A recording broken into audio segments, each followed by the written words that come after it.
19h45, mesdames, messieurs, bonsoir. Bienvenue à toutes et à tous pour suivre l'édition du journal sur la télévision Labari en ce samedi 6 août 2022. L'actualité, c'est la décision du gouvernement d'augmenter le prix du litre de gasoil à la pompe pour ce mois d'août. Une décision qui a pris effet à partir du 1er août dernier.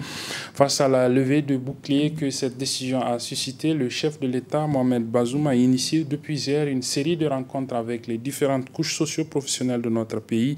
Ce matin, par exemple, il a reçu les acteurs de la société civile et les centrales syndicales représentatives des travailleurs du Niger. Je propose à cet effet de suivre d'abord la réaction d'un des acteurs de la société civile qui a pris part à cette rencontre du chef de l'État. Il s'agit de Michael Zodi de la campagne Tournons la page Niger. Selon ces explications, nous avons compris, c'est-à-dire, je ne vais pas revenir sur les détails, mais nous avons compris qu'il y a un seul mot d'ordre, comment sauver la SONIDEP, une société qui est en faillite. Et dans ces cadres-là, parce qu'ils veulent que la SONIDEP reconstitue son stock de sécurité, parce qu'il y aura la période de grande maintenance, donc il faut réfléchir comment sauver la SONIDEP. Donc pour eux, pour sauver la SONIDEP, il faut se rabattre sur le contribuable nigérien ou bien le consommateur nigérien en augmentant le prix du gasoil ou bien en ramenant, parce que ce n'est pas technique ce qu'ils ont fait. Ils ont classé ça au même niveau que le Bénin. Donc pour eux, c'est de cette façon-là ils ont décidé d'agir. Donc il nous a raconté, il nous a expliqué, mais quand même il faudrait comprendre qu'il faut s'allier d'abord l'initiative, le fait effectivement d'échanger, mais quand même nous aurons voulu qu'en amont, avant la décision, qu'on puisse échanger par rapport à cette question-là. Malheureusement, ce n'était pas fait. Et ces arguments-là qu'ils ont évoqués, la guerre en Ukraine, ceci, cela, ne nous a pas convaincus par rapport à cette augmentation, à cette augmentation du prix de litre du gasoil. Pour nous, on est en train de penser que est-ce que ce n'est pas un ballon d'essai? Parce que d'ici peu, peut-être, ils vont augmenter même les prix de litre de l'essence. Ils vont augmenter telle chose, ils vont augmenter telle chose si on se tue. Et je pense bien qu'il faut une mobilisation générale des citoyens pour que, effectivement, on puisse lutter contre cette vie chère. En dehors de tous ces problèmes-là, que la corruption, le détournement des deniers publics, les gens ont trouvé l'astuce pour rendre la vie extrêmement chère aux citoyens. Je pense bien qu'une mobilisation générale doit être lancée pour que les citoyens se mobilisent autour de ces questions qui engagent notre nation. Vous savez, dans ce genre de situation, nous sommes des organisations de défense des droits de l'homme. Nous n'avons pas d'armes, nous sommes des leaders d'opinion. Nous n'avons que notre opinion et la mobilisation citoyenne. Et aujourd'hui, je pense bien qu'il est crucial qu'on puisse aller écouter ceux d'en face. Les arguments, aujourd'hui nous avons des arguments, aisément des arguments, et nous connaissons leurs arguments par rapport à cette question-là. Donc, c'est une question. Eux, ils se sont assimés par rapport à l'augmentation et nous aussi, par rapport à nos opinions, nous allons nous assumer parce que nous n'allons pas croiser les bras et regarder que les choses se fassent de cette façon-là. Nous ne sommes pas dans une dictature, nous sommes dans un état de droit, nous sommes un pays démocratique et c'est grâce à cette démocratie que les gens sont là au pouvoir. Donc il faudrait que l'aspiration du peuple, l'aspiration des citoyens soit prise en compte. Donc nous ne pouvons pas les regarder de cette façon-là. Donc c'est pour vous dire que nous on dialogue, c'est-à-dire c'est à travers le dialogue qu'on arrive à régler des choses. Donc nous ne sommes pas des vatranguers, nous ne sommes pas des violents. Et les gens peuvent nous porter les flancs qu'ils veulent, mais quand même aujourd'hui il est clair que pour nous, le combat doit être un combat citoyen et nous sommes sur le terrain et nous allons nous engager pour que ce combat-là soit une réussite. Voilà, les centrales syndicales représentatives des travailleurs du Niger ont également été reçues par le chef de l'État pour s'entendre expliquer les raisons de l'augmentation du prix du gasoil, du litre de gasoil à la pompe. Je propose à cet effet de suivre la réaction du secrétaire général du BNCNT, la Confédération nigérienne du travail, Halidou Moukela, à l'issue de cette rencontre. Le président de la République a pris son temps pour tenter de nous expliquer, de nous convaincre, n'est-ce pas, de la nécessité de faire cette augmentation. Nous, en tant qu'organisation syndicale, le temps que l'ITN se retrouve pour apprécier la rencontre de ce matin, Mais déjà au niveau de la CNT, je peux vous dire que ces arguments ne nous ont pas convaincus. Et nous restons sur notre position de rejet de cette question d'augmentation du prix à la pompe, n'est-ce pas, du gasoil. Chose qui aujourd'hui a une répercussion sur toute la ligne. Quand vous prenez, lorsque le prix à la pompe du gasoil augmente, c'est que le transport va augmenter. Et lorsque le transport va augmenter, rassurez-vous que tous les produits de première en cas nécessité connaîtront aussi une hausse. Déjà, j'ai rappelé, et nous l'avons rappelé ce matin au président, avec la situation au Mali depuis 2012, il y a eu, n'est-ce pas, une augmentation sur les denrées alimentaires au Niger. Malheureusement, les salaires n'ont pas bougé. Avec l'avènement de l'embargo, encore une fois, au Mali, nous avons connu encore une autre hausse parce que ça a eu un impact sur les produits commercialisés. Avec la question de la Covid 2019, il y a eu aussi, n'est-ce pas, ce boom et ça a créé aussi une certaine augmentation, qu'on le veuille ou pas, sur les produits. La situation actuelle de notre pays avec l'insécurité nous a mis dans une autre situation et aujourd'hui, du fait que les agriculteurs, les éleveurs sont malmenés par ces terroristes, donc les produits connaissent à l'heure actuelle aussi une hausse. Donc pour nous, il y a eu jusqu'à 4 reprises où les produits ont connu de hausse, mais malheureusement j'ai dit, les salaires des travailleurs n'ont toujours pas bougé. Ça, c'est un premier aspect. Le second aspect, puisque dans les explications, ils ont tenté de nous faire comprendre que ce sont les camions provenant du Bénin qui sont en train de venir se ravitailler au Niger et du coup, ça crée cette inflation. Eh bien, c'est pour ça qu'ils ont aligné le prix à la pompe au Bénin. D'abord, je dois vous dire que nous n'avons pas les mêmes réalités que le Bénin. Le Niger est quand même pays producteur du pétrole, donc on ne peut pas nous faire comprendre que c'est la même chose. Deuxième chose, c'est que le même Bénin dont il fait allusion, et ça, nous l'avons encore rappelé au président de la République, le SMIC, qui est le salaire minimum, n'est-ce pas, est passé à 50 000 francs au Bénin. Au Niger, le SMIC est à 30 040 francs. Un père de famille à qui on donne à la fin du mois 30 040 francs, rassurez-vous que même loyer, je ne pense pas que la personne puisse payer son loyer. Le prix du sac de 1000 aujourd'hui sur le marché tourne autour de 27-28 000 francs. Donc nous ne pouvons pas, pour nous sommes sur notre position parce qu'il n'y a aucune raison qui puisse expliquer et nous réitérons en tout cas notre volonté et notre engagement de demander au gouvernement nigérien de retirer en tout cas cette augmentation du prix à la pompe des produits sur le gasoil. Relativement toujours à cette décision du gouvernement d'augmenter le prix du litre de gasoil à la pompe, et décision qui est rentrée donc en vigueur depuis le 1er août dernier, les 3 centrales syndicales regroupées au sein de l'Alliance des travailleurs du Niger, que sont l'Union générale des travailleurs du Niger, UGTN, l'Union démocratique des travailleurs du Niger, UDTN, et la Confédération générale du travail du Niger, la CGT Niger, ont rendu public un communiqué de presse dans lequel ces 3 structures réaffirment leur opposition par rapport à l'augmentation du prix du gasoil à la pompe de façon unilatérale décidée par le gouvernement de la 7e République sous le fallacieux prétexte, ce sont les termes du communiqué, de la guerre en Ukraine. Sinon, ces 3 structures disent ne pas comprendre et admettre une augmentation exponentielle du prix du gasoil à la pompe sans tenir compte de la cherté de la vie et à un moment où les travailleurs peinent à joindre les 2 bouts sans mesure d'accompagnement de la part de l'État.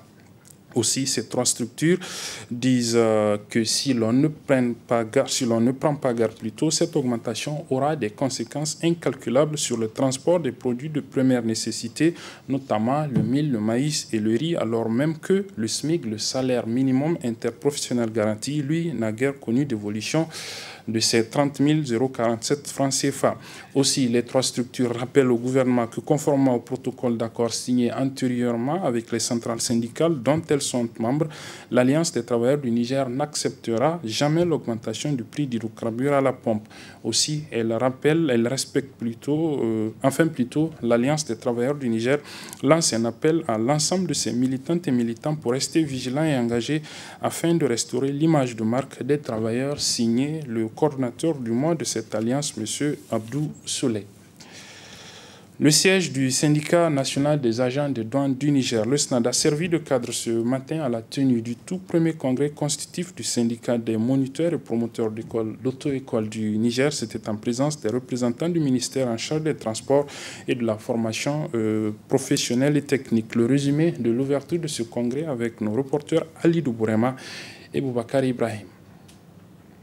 C'est à travers le thème « Comment le Saint-Païen peut-il contribuer à l'amélioration de la formation des stagiaires en conduite automobile » qui s'est ouvert le tout premier congrès constitutif du syndicat des moniteurs et promoteurs d'auto-école du Niger Saint-Païen. Dans son mot d'ouverture, le secrétaire général du dit syndicat n'a pas manqué de déterminer le choix de ces thèmes tout en invitant les autorités à plus d'égard vis-à-vis de leur structure. Le choix de ces thèmes n'est pas un fait au hasard, du hasard. Il a un but de contextualiser notre structure. Jusqu'à présent, ne relève que de la tutelle du ministère des Transports, qui est l'autorité officielle chargée de délivrer des documents autorisant à conduire. Après test de ces services techniques, le volet formation et encadrement des stagiaires et formateurs est entièrement à la charge de nos écoles, sans aucune assistance ni de l'État, ni d'autres partenaires dans ce domaine. Après l'avènement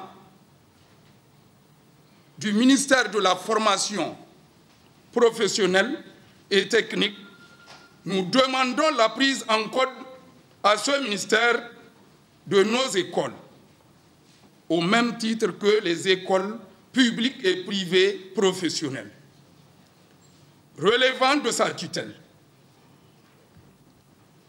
Nous rappelons à bien des égards que nous œuvrons et assurons un service public de sécurité routière sur l'ensemble du territoire et au-delà. Il est évident et opportun que nous puissions bénéficier des subventions venant de l'État et des partenaires intéressés afin d'améliorer le cadre de travail de nos structures. Intervenant à son tour, le représentant du ministère des Transports salue le choix d'un tel thème pour la tenue de ce tout premier congrès. En effet, chaque année, les accidents de la circulation engendrent de décès et de blessés.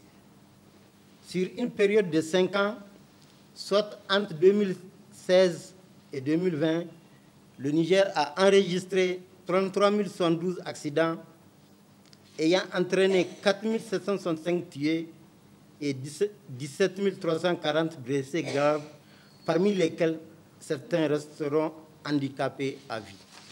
C'est pourquoi le thème de votre congrès, comment le Saint-Païen peut-il contribuer à l'amélioration de la formation des stagiaires en conduite automobile, vient à point nommé. Après une longue journée de travaux où plusieurs points d'ordre général ont été développés, le Congrès soumet quelques recommandations. Nous sollicitons au ministère des Transports une rencontre avec nos militants dans le but de débattre la réforme du Code et conduite pour prendre en compte les réalités pratiques et techniques actuelles, entre autres. La suspension du délai d'ajournement, la réforme de la conduite, la formation et encadrement de nos militants, les congrès. Nous exigeons que notre syndicat soit impliqué dans toutes les prises de décision relevant de la formation technique à travers le ministère de l'enseignement technique et formation professionnelle, les congrès. À l'issue des différentes interventions constituant la clôture de ces assises, le tout nouveau bureau mis en place devant conduire aux destinées de la structure a été présenté avec à sa tête Abdelkader Toye. La suite de ce journal, les occupants du marché d'Olé de Niamey ont désormais leurs nouveaux représentants qui vont défendre leurs intérêts. Ces nouveaux délégués ont été mis en place en présence d'un huissier de justice ce samedi après-midi. Précision dans ce reportage signé Hassan Saleh Mustafa. C'est une équipe de 13 membres avec à leur tête Oumar Yahya Yakouba qui défendra désormais les intérêts des occupants du marché d'Olé de Niamey, reconnu pour sa particularité dans la vente des condiments. Un marché qui malheureusement fait face à plusieurs problèmes auxquels la nouvelle équipe des représentants des vendeurs et des revendeurs est consciente. la mission n'est pas du tout facile. Nous sommes très conscients de la charge qui nous ont reposée sur notre dos. Et nous souhaitons leur collaboration, leur soutien à 100% jour et nuit. Le travail qu'ils nous ont chargé à faire, c'est nous et c'est eux aussi. Donc nous souhaitons la collaboration de tout le monde. La priorité, ça repose sur la voie, les routes. Les routes sont vraiment très impraticables. Les routes sont très impactes. Et nous avons des impacts à traverser notre marché, surtout avec la saison pluvieuse. Là. Si il pleut, donc on a toutes les difficultés de ce monde pour entrer dans ce marché-là. Or que c'est ici le cœur de tous les revendeurs de légumes. En tout cas, c'est ici le plus grand marché des légumes, des vendeurs de légumes. Régulièrement, nous avons un problème de sécurité. Vous voyez, comme vous allez constater là où le marché est. Donc, alhamdulillah, nous remercions vraiment l'emplacement. Mais le problème de sécurité là, comme notre marché, c'est jour et nuit. Les gens peuvent venir à minuit. Les gens peuvent quitter le marché pour leur domicile pour venir à 5h ou bien à 6h du matin. Avec l'insécurité là, c'est pas facile. On attaque les gens pour les arracher des motos, pour les arracher, vraiment pour les piller. On a vraiment des bandits à notre alentour. Donc nous appelons au gouvernement et au syndicat national des commerçants du Niger de nous aider sur ces problèmes de l'insécurité. Et les problèmes des routes aussi. Vraiment l'amélioration de nos voies. Soit en pavé, soit en goudron, soit en bonne latérite. Vraiment. Pour redonner une image à ce centre commercial, mais aussi pour améliorer le cadre des transactions, le président des délégués demande la collaboration de tous et à l'endroit de l'État de créer des conditions pour sécuriser ce marché. Nous souhaitons, en tout cas jour et nuit, quand il y a des problèmes qui regardent les commerçants, les détaillants, surtout les détaillants, et surtout les vendeurs de tous les secteurs, de voir les délégués pour les voir, les annoncer ces problèmes. Donc, nous souhaitons vraiment qu'ils collaborent, qu'ils aient nos confiances et qu'ils soient fiables avec nous, bien qu'ils nous ont donné cette charge. Le marché d'Olé, c'est le plus grand marché des vendeurs de légumes. C'est ici qu'on amène l'oignon, les tomates, les piments frais et tous les légumes, tous les condiments. Je peux dire tous les condiments qu'on vend, c'est ici le cœur. Donc c'est ici qu'on les libère en grossiste. Donc nous appelons qu'ils aient un peu de patience. Ces délégués ont donc 4 ans pour travailler et relever les défis afin de changer le visage du marché d'Olé qui est installé il y a juste 4 ans de cela. La journée de demain, 7 août 2022, correspondra au 9e jour du mois de Muharram, le premier mois du calendrier musulman de l'an 1444. Ce 9e jour ainsi que le 10e et le 11e jour sont recommandés aux musulmans pour observer des actes méritoires, notamment le jeûne. À ce propos, je propose de suivre Dr Seydou Touré Boubacar. Il est prédicateur sur l'importance de ces 3 jours de ce mois musulman, le mois de Muharram. Ashura étant le 10e jour de l'an musulman, historiquement, pourquoi les musulmans le jeûnent? Parce que c'est le jour où Allah a sauvé Moïse et sa communauté. Anab Moussa alayhi salam, Allah l'a sauvé avec sa communauté contre vraiment l'exploitation des pharaons. Pharaon a voulu les exterminer parce qu'ils ont cru au Dieu de Moussa, que Moïse. Donc Pharaon a dit, tant que vous avez cru à ça, je vais vous exterminer. Et il les a pourchassés et Allah a fait disparaître Pharaon et ses soldats dans la mer. Donc depuis ce temps-là, donc les gens ont commencé à gêner. Parce que Moïse, Anab Moussa alayhi salam, pour remercier Allah subhanahu wa ta'ala, a gêné ce jour-là. Et il a donné à sa communauté de le gêner. Donc par conséquent, quand vous faites celui qui fait passer, il y a une grande récompense. Ce que Ashura n'est pas une obligation, c'est surrogatoire. Et parmi les actes surrogatoires qu'Allah aime, c'est la prière nocturne et le jeûne. Donc, celui qui jeûne le 10e jour seulement, il a sa récompense. Celui qui fait 3 jours, il a ses récompenses. Et celui qui fait 2 jours, il a ses récompenses. Et surtout, l'importance, c'est pas Ashura, mais c'est le mois. C'est ce mois béni. Nous devons multiplier les bonnes œuvres. Nous devons multiplier les bonnes actions. nous devons multiplier ce que les gens ne considèrent pas, c'est rendre visite aux autres, rendre visite aux malades.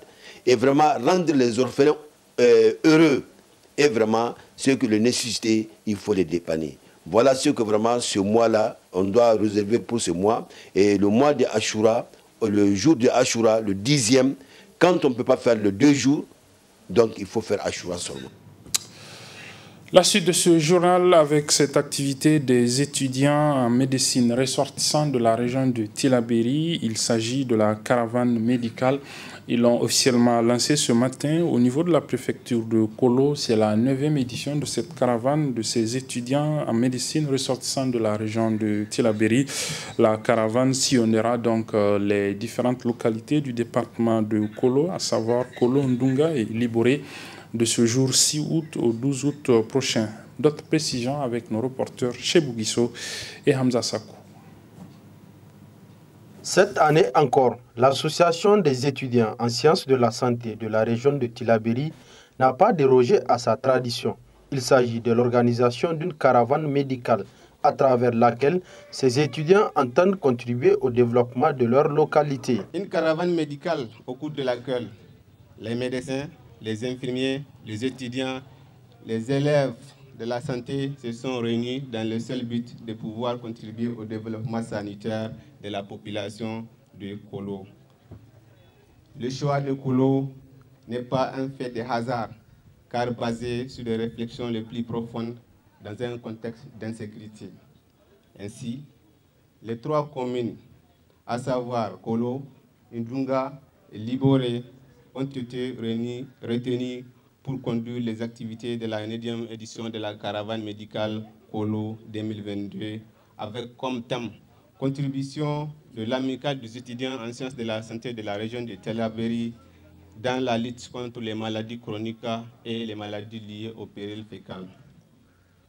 Après successivement celle de Tillabéri en 2015, de Saï en 2016, de Kolo en 2016, de Torodi en 2017, de Tierra en 2018, de Filengue en 2019, de Gautier en 2020, de Beleyara en 2021. La caravane médicale est une contribution de l'ensemble des personnels sanitaires, mais aussi les autorités administratives et coutumières, où chacun apporte sa pierre à l'édifice. Depuis sa création, elle s'est fixée comme objectif la promotion de l'accès aux soins dans le Niger en général et dans la région de Tillabéri en particulier, en tenant compte des nouvelles stratégies et défis du millénaire. Le renforcement des liens de fraternité, d'entraide et de cohésion entre ses membres, la redynamisation des échanges scientifiques, culturels et sportifs avec la population. Ces inspirations sont beaucoup plus profondément attachées à nos valeurs de société que ne laisse croire son appellation.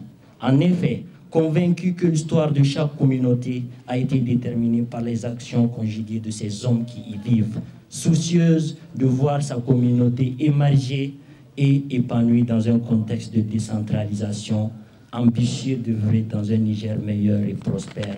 L'amicale des étudiants en sciences de la santé de la région de Tillabéri, à l'instar des autres associations sœurs, organise depuis sa création des activités entrant dans le cadre de l'amélioration des conditions sanitaires des populations rurales de la région de Tillabéri.